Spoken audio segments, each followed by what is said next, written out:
and dividing it, and that gives you the correction factor. If you have an elevation of, or say a barometric pressure of 1,000 at your site, barometric pressure of 1,100 at sea level, it's going to be 1,000 divided by 1,100 times target value. So is there It's going to lower it slightly. my understanding is like there's a 5% variance rather than like the 0.076 to Yeah, that's a 0.04. 4 or 5% variance in the target value. And that's a function of the reading that the DMT gives. For example, the DMT gives a 0.18 reading, it's a 5% allowable variance of that. It has nothing whatsoever to do with a subject reading. Nothing. Zero. Nada. Zero. Don't even go there because it's just not relevant.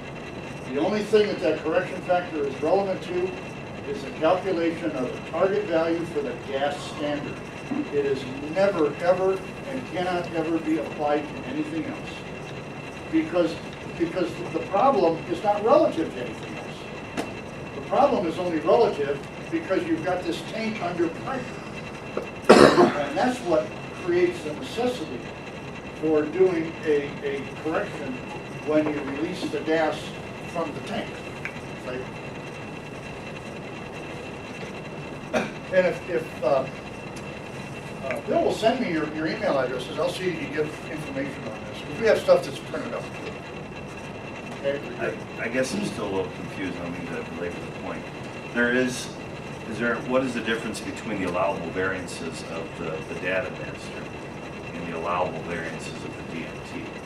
For example, in the instruction manual for the Datamaster, it says if the blood alcohol level is between 0.16 and 0.2, I'm not sure what the variables are, you have a wider range of variability where the machine is still going to be accurate per the administrative rules. Yeah, with the administrative rules, what you're working with is plus or minus 5%.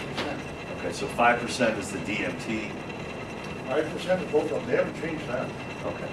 Yeah. So, as long as the first blow and the second blow is within 5%, regardless of what the number is, then it's deemed accurate. Yeah, it's changed. Yeah. Yeah. Well, 5% of the simulated 5% is on the simulators, Yeah. and I'll go over this after we break. But Okay. the allowable variance, the higher you get, the more the variance. You can get up to a 0.35 where you've got a plus or minus 0.4. Yeah, 5% of the 0.03 or 0.3 is a lot more than 5% of the 0.08. Yeah. So, so you can play with those numbers however you want. But basically, the accuracy spec is determined by Michigan is plus or minus 5% at a 0.08 or a 0.10, which is, I think, a 0.08. 0.08. Okay. See, that's all relative to a reading.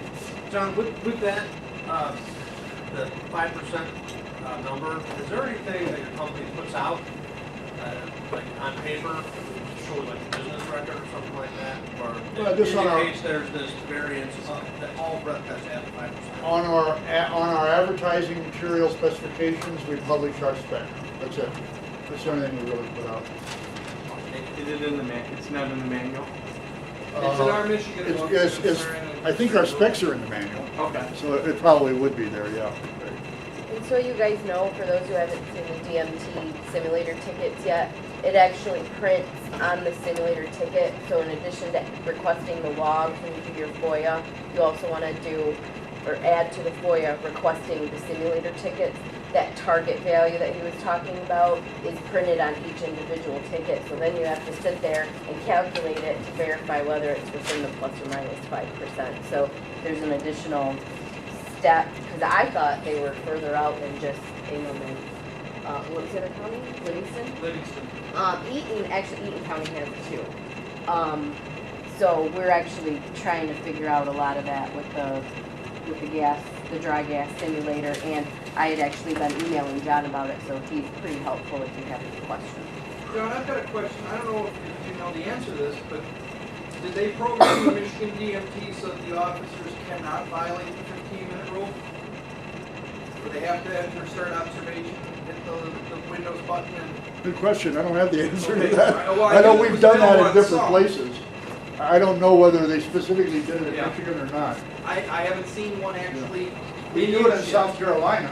Yeah, Probably not, and I would say probably not, because most people that have looked at that idea think it's a bad idea because it ties up the instrument for 15 minutes. true. And if you're in a real high volume department, you know, you could have 2 or 3 subjects sitting there waiting to be tested. And, you know, you don't want to tie up 45 minutes like that, so you would need another instrument or something, or 2 more instruments. Everybody, anything else before we thank John? Hey, thank you. Thank you. Let me Greg, real quick, my email address, that's an amp sign. There's my email address, JD, short and easy to remember. Thank you. Thank you, John. Thank you. Have a safe trip back. Everybody take 10 minutes or so and take a break. I've got to go talk with John for a couple and I'll be back and we'll get set back up. Bill, when you buy the DMT? Yeah, we're effectively wrapped up now, but we're going to talk about a few more things if you guys like.